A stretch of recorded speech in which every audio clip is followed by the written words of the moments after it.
जीवन मंत्र। जीवन में जितना भी ज्ञान, विज्ञान, शास्त्र और दर्शन है वह सब कुछ केवल उन इंसानों के लिए है जो ज्ञानी है, स्वाभिमानी है या सामाजिक है, जिनमें लड़ने की, आगे बढ़ने की जिद, इच्छा या महत्वाकांक्षा है, जो हमेशा अशांत रहते हैं, लेकिन जो स्वभाव से उपरोक्त बातों के बिल्कुल विपरीत हैं, उनके लिए उपरोक्त सारी बातें बेकार हैं।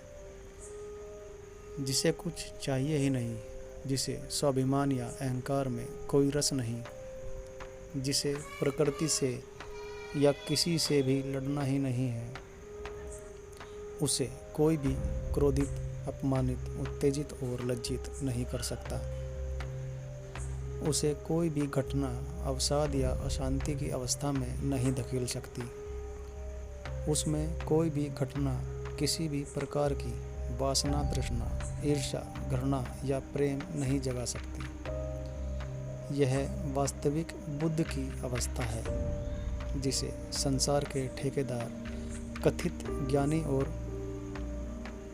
बुद्धिजीवी लोगों ने बुद्धू की संज्ञा कटाक्ष के तौर पर दे रखी है, क्योंकि ऐसे बुद्धिजीवी व्यक्तियों के रचे छल प्रपंच बुद्ध या बुद्धों पर कोई असर नहीं दिखाते। बुद्ध अवस्था में स्थित व्यक्ति केवल दो तरह के भाव प्रकट करते हैं।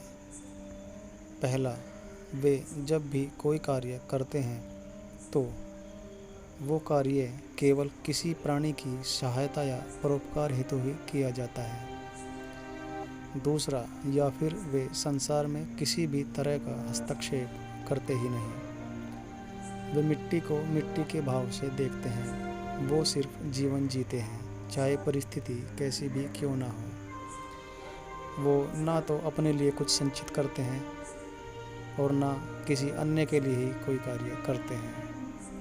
अर्थात हस्तक्षेप न करना ही उनके जीवन का मूल मंत्र होता है। ऐसे व्यक्ति संसार को पूरी तरह से त्याग देते हैं। वो केवल तभी हरकत में आते हैं जब किसी प्राणी की जीवन या मृत्यु का ही प्रश्न खड़ा हो जाए, लेकिन इसका मतलब आलस्य या कंजूसी कतई नहीं है। आत्मिक रूप से शांत व्यक्ति वैरागी होते हैं, आलसी या कंजूस नहीं। उनके सारे कार्य संसार में अपनी पृष्ठभूमि एवं उससे संबंधित जिम्मेदारियों के अनुसार संचालित होते हैं। जो कार्य उन्हें करना ही चाहिए किसी के भले के लिए, वो उन्हीं कार्यों को पूरी ईमानदारी से करते जाते हैं। स्वयं के लिए वह कभी कुछ संचित नहीं करते।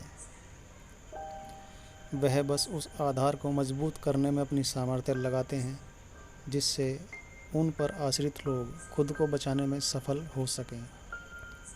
वह अपनी वर्तमान और भावी पीढ़ी का भविष्य ईमानदार तरीके से मजबूत करते हैं। यही वैराग्य की सर्वोत्तम परिभाषा है। प्रकृति का स्वभाव है कि वो किसी भी प्राणी को शांत नहीं बैठने देती। वह प्रत्येक प्राणी को उसकी सामर्थ्य की अंतिम सीमा तक खींचती है। वह हमेशा चुनौती प्रस्तुत करती है। यदि प्राणी प्रकृति की चुनौतियों का विरोध करता है या फिर उनको स्वीकार अथवा अस्वीकार करता है, तब प्रत्येक परिस्थिति में अंतिम प्रभाव प्राणी के जीवन पर ही पड़ता है। अर्थात प्रकृति की ताकत ही यही है कि उसका प्रत्येक दांव अंततः प्राणी के जीवन पर ही लगता है, और यही कारण है कि प्रकृति कभी भी पराजित नहीं होती। भले ही उसके प्रत्येक दांव में कुछ न कुछ पुरस्कार छुपे रहते हों, लेकिन दंड के रूप में अंततः सिर्फ मृत्यु या विनाश ही मिलता है। प्रकृति बस धकेलती जाती है, उसके सामने रुका नहीं जा सकता। जितने भी सांसारिक कथित विद्वान या बुद्धिजीवी हुए हैं, वो सभी एक सामान्य इंसान की अपेक्षा अत्यधिक कष्ट में रहे हैं।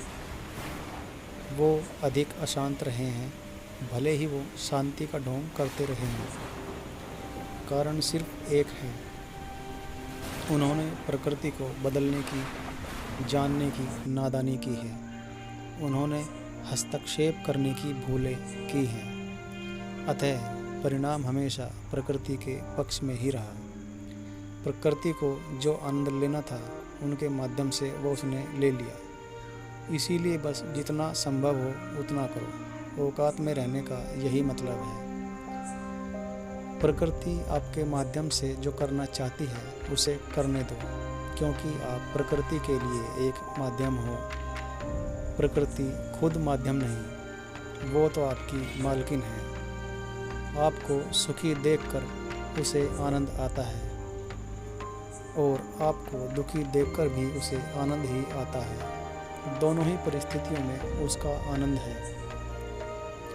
दुख सिर्फ आपके लिए है, आपके हिस्से में है। इसीलिए अगर कभी सुख मिले तो उसको लूटकर निचोड़ दो पूरा, ताकि जब कभी भी आप दुख में हो तो पुराने सुख के क्षणों का ध्यान करके तुम अपना दुख सहन कर जाओ। यदि तुम एक सांसारिक ज्ञानी और महत्वाकांक्षी व्यक्ति हो तो, और यदि आप एक वैरागी व्यक्ति हो तो बस प्रकृति के साथ बहते चले जाओ और वही प्रयास करो जो आपके प्राकृतिक उत्तरदायित्वों को पूरा करते हों, आपके आश्रितों का भला करते हों, आपकी वर्तमान और भावी पीढ़ी को मजबूत करते हों, क्योंकि पूरे संसार का भला कर पाना आपकी सामर्थ्य से बाहर की चीज़ है। आप और आपका दायरा सीमित है। अतः जो आपकी सीमाओं में संभव हैं वे ही उत्तरदायित्व पूरी ईमानदारी से पूर्ण करने का प्रयास करो। अपनी सफलताओं पर प्रसन्न मत हो और असफलताओं से निराश या दुखी मत हो, क्योंकि सुख और दुख संसार के कथित साहसी और ज्ञानी व्यक्तियों के लिए है, बुद्धुओं के लिए नहीं। बुद्धू इसलिए क्योंकि जो वास्तव में बुद्ध है, संसार उन्हें उनके वर्तमान समय में हमेशा बुद्धू ही ठहराता है।